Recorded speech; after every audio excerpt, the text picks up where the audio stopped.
I just heard a shot fired coming in my residence. I just came up the stairs 2 rounds. Be advised of a smoke gun smoke, and I can't get an answer to the door. Stay outside. 10-4. The strange case of Jessica Boynton. At the time of this incident, Jessica Boynton was 19 years old and living with her husband Matt and their 2 small children, Talon and Tyler, in the town of Griffin, Georgia. Jessica and Matt were high school sweethearts who met in 2012.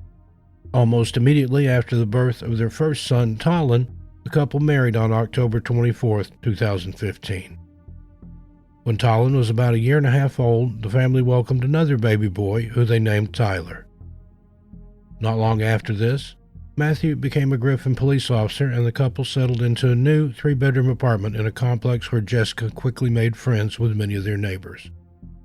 Although most of the couple's family and friends would go on to say they thought the pair had an ideal relationship, most of the neighbors who shared walls with the couple, and some who had gotten to know Jessica fairly well, told a different story.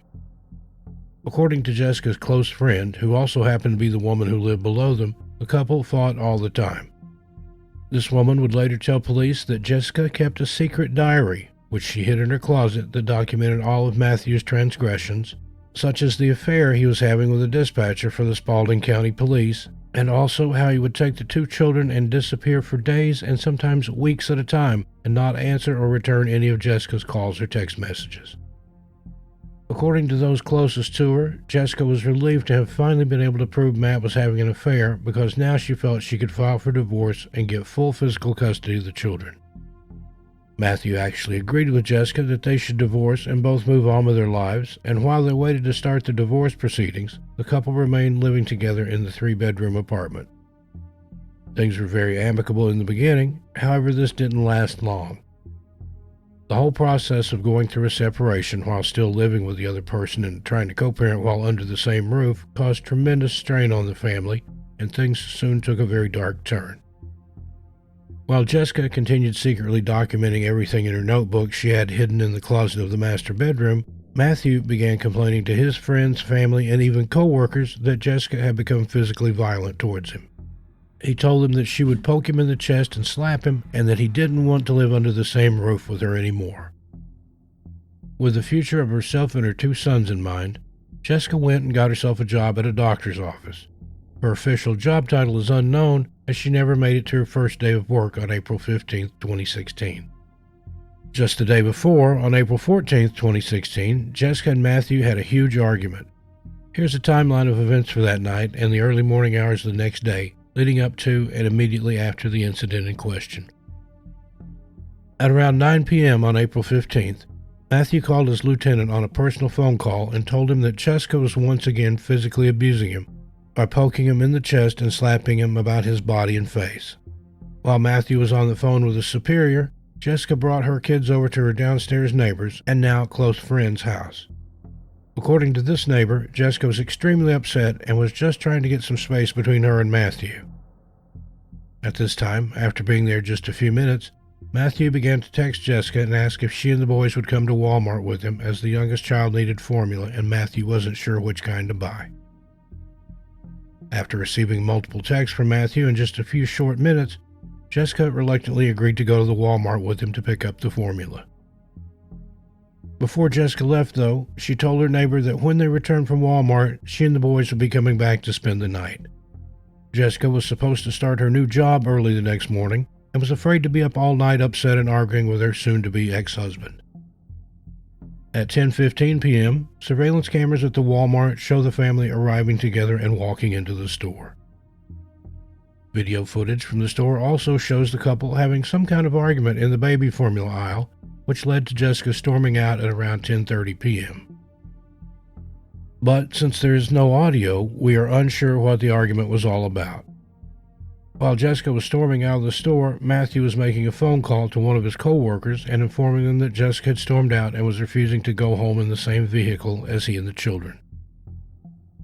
About 10 minutes later, however, Jessica does re-enter the store, and the couple and their 2 children are all seen leaving the store together in the family's vehicle.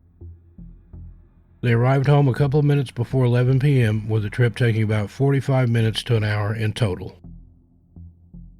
According to the reports from that night, At around 10:53 p.m., while Jessica was supposedly inside her walk-in closet trying to find the right outfit to wear to her first day at her new job the next morning, an officer responded to a non-emergency call at the Boynton residence. Apparently, Matthew had called the police and reported that Jessica was poking him in the chest and physically assaulting him again. The responding officer's name was Trammell, and his report from that night contains what Matthew had said happened up until that point. According to Matthew, right before the Walmart trip, he was on his cell phone when Jessica stormed in and grabbed his phone. She was accusing him of having an affair. Jessica started slapping and poking Matthew in the chest while insisting he admit to the affair if he wanted his phone back. Jessica refused to give the phone back until he admitted to the affair, and so he did, with Jessica storming out of the house at that point and going to the neighbors. The second incident Matthew reported that night that happened was at the Walmart.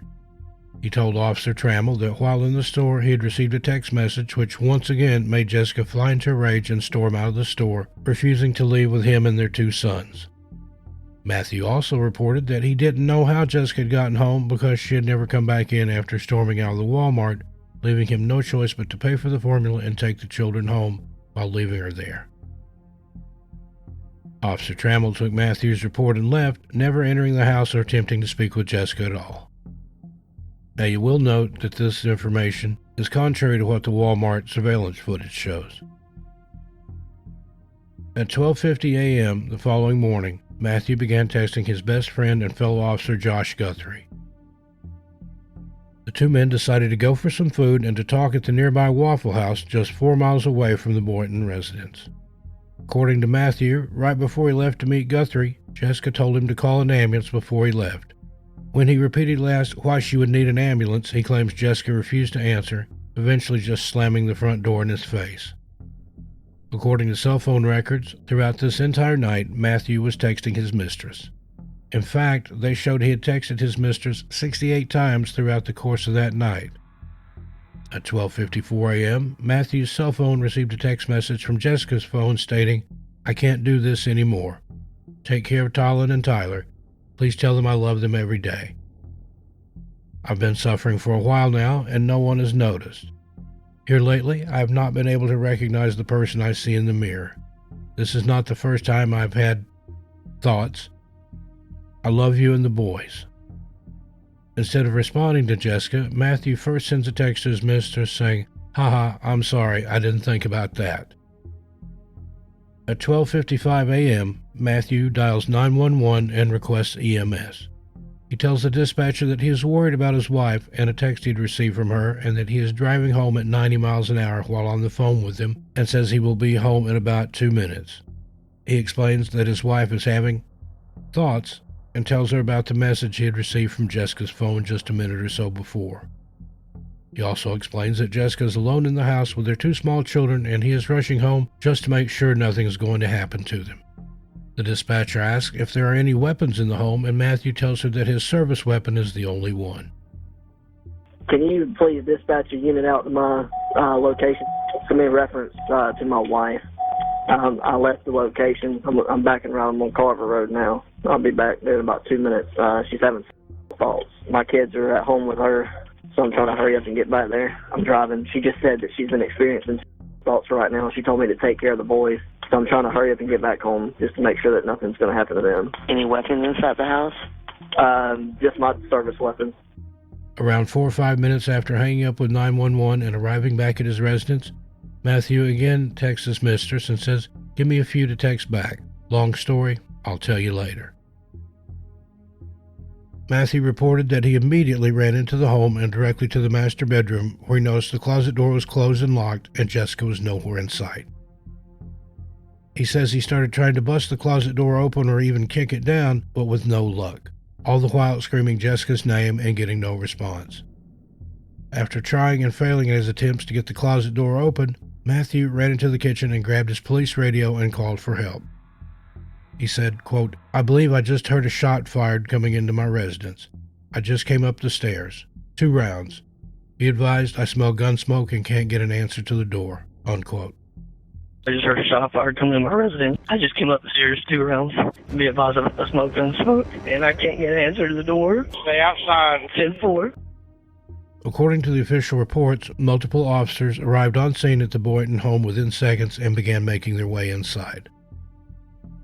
The officers reported hearing 8-month-old Tyler crying and seeing 2-year-old Talon still fast asleep.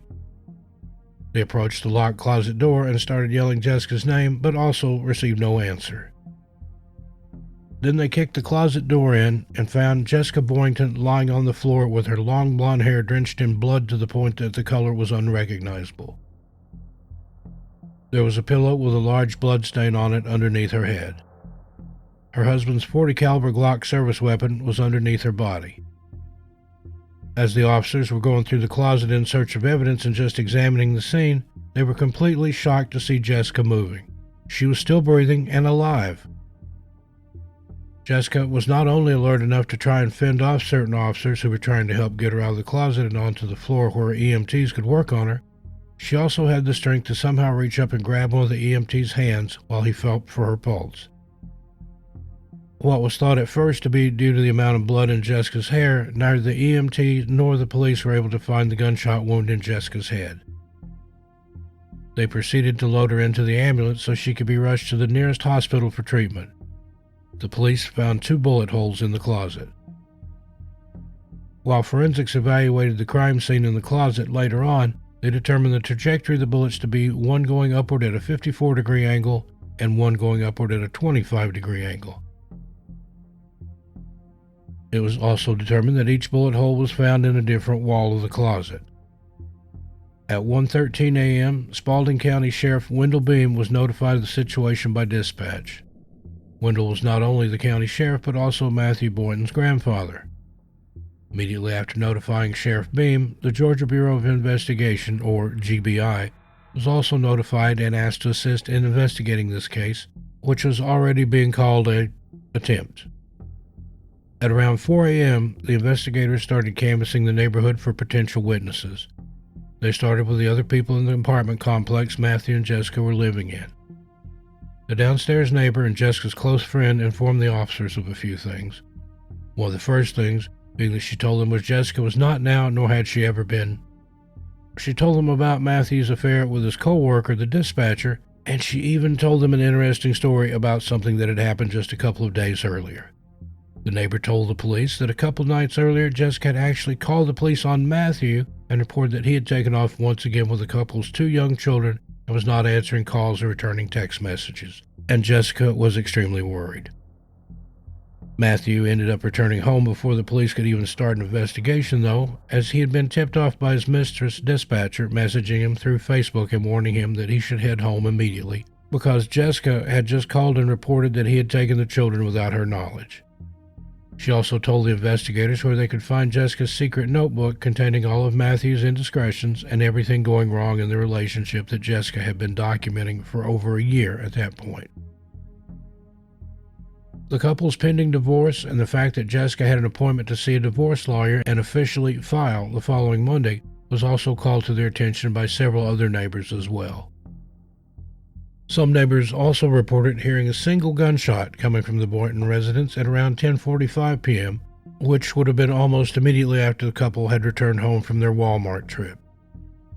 Right about the same time, when Officer Trammell was called out to interview Matthew about his non-emergency call to report Jessica physically abusing him and him having to leave her at the Walmart as she stormed off and refused to return home with the family, which, if you'll remember, was not in alignment with the surveillance video from the Walmart parking lot, which shows the entire family, Jessica included, all getting into the family vehicle and driving off together.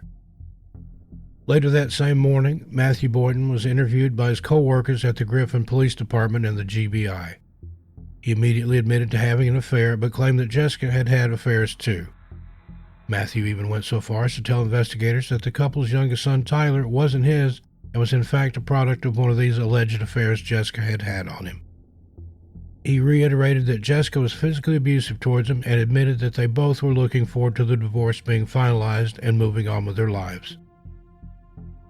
The GBI agent interviewing him had asked if he had changed his clothes from the time he had called police to his house earlier in the 911 call to when he was currently being interviewed, and Matthew claimed that he hadn't. This, too, is incorrect, as the Walmart footage of the couple, Matthew is seen very clearly wearing a gray sweater, and on the police body cam footage of when they first showed up to the house after Matthew's 911 call, he was wearing a bright red sweatshirt or hoodie. Matthew informed the investigators that he had been careful not to change his clothes or wash his hands, as being a police officer himself, he knew his clothes and hands would be swabbed for gunshot residue. When the agent informed Matthew that they would be taking his clothes from him so they could run some tests on them, Matthew responded with, "Okay, that's fine, absolutely. I didn't try to brush off anything. I didn't try to wash off anything because I knew GSR and all that would be involved." While Matthew was being interviewed, police back at the house were starting to process the scene. They started with the theory that Jessica had entered the closet and locked it, and, while facing the back wall, took Matthew's service revolver and fired it upon herself. This was a shot they found that entered the top left portion of the closet wall. The second shot, however, was much more confusing and hard for the investigators to explain. This bullet had entered the back wall of the closet, and based on the trajectory, the gun would have either had to have been fired from the floor or very close to it in order for the bullet to have ended up where it did. Forensic analysis later on also discovered that the first shot Jessica had allegedly fired would have injured her enough that she would have been rendered completely incapable of firing the second shot. Investigators also came across the diary Jessica's friends and neighbors had told them about, although it wasn't hidden, but in plain sight on a shelf on top of some clothes, and was missing a few pages that obviously had been torn out, but that to this day have never been recovered. Further testing of Matthew's service weapon did find Jessica's DNA on it, but neither her hands nor Matthew's were ever swabbed for GSR analysis. Although Matthew's clothes were collected the morning he did his interview, they also were never analyzed for GSR or any other evidence at all. Another interesting bit of information forensics came across while examining the crime scene was that, aside from the large pool of blood on the pillow underneath Jessica's head, there was no other blood anywhere in or near the closet, including but not limited to there not being any gun spatter at all that investigators would normally see on the walls, ceiling, and possibly floor, where it would be found 99% of the time in the case of gunshot victims. The police recovered one bullet from the scene but couldn't find the second, so they just assumed it would be recovered later and was probably lodged either inside Jessica's skull or somewhere in her body. However, the doctor treating Jessica not only never found that bullet, but he concluded that Jessica had been the victim of blunt force trauma and wasn't shot at all, not in the head or anywhere else for that matter. He found no bullets, no bullet fragments, and her head wound wasn't consistent with a gunshot wound. This doctor had more than 30 years of experience in treating trauma patients, including victims of gunshot, and was highly respected in his field of expertise. Jessica had a severely fractured skull and would have had to have held the gun at a near impossible angle in order to even hit herself with the butt of it. It simply wasn't possible that Jessica had inflicted any of the wounds on herself, according to this doctor's report. Other evidence he found that was inconsistent with Jessica having fired a gun was her hands being in pristine condition, with no powder burns or blood on her hands. Lastly, this doctor pointed out that there was no investigation done by the police or the GBI during Jessica's hospital stay. In fact, he stated that nobody had even reached out to him for his findings and examination report until July 20th, 3 whole months after the incident took place. Due to severe swelling of the brain and trauma, Jessica was put in a medically induced coma for 3 weeks after initially arriving at the hospital. Family and friends, as well as hospital staff, thought it unlikely she would ever pull through due to the severity of her wounds. Matthew Boynton never once visited his wife during her entire hospital stay. In fact, even while she was in her coma, Matthew was moving in with his mistress and removing Jessica's things without the knowledge or permission of, obviously, Jessica, nor that of her family, from the couple's home where the incident had taken place.